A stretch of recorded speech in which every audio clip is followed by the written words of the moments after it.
da benden bir ömür seninle beraber geçsin dilerim.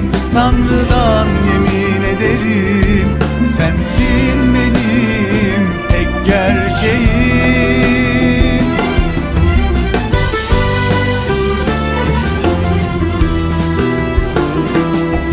Nice nice yıllara, bir ömür mutlulukla, ilk günkü o aşkla seviyorum seni, seviyorum seni, seveceğim her zaman.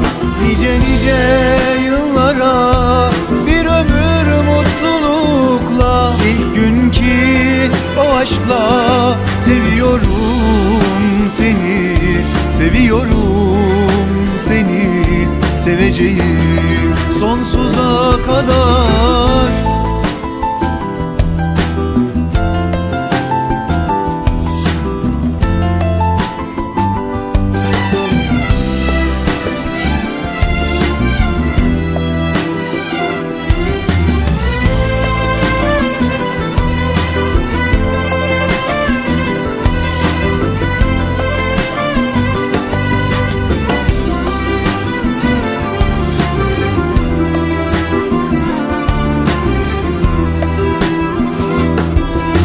Bugün bizim evlilik yıl dönümümüz.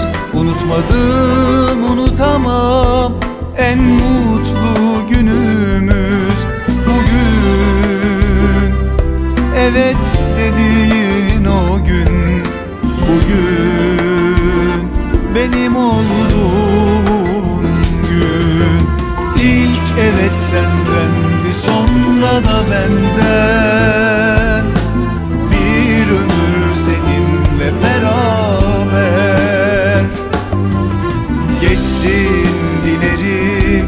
Tanrı'dan yemin ederim, sensin benim tek gerçeğim.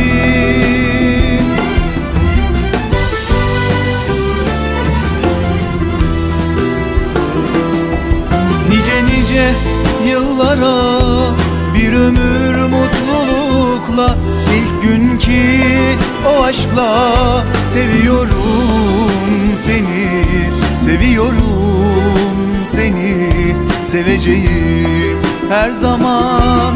Nice nice yıllara, bir ömür mutlulukla, ilk günkü o aşkla seviyorum seni, seviyorum seni, seveceğim sonsuza kadar.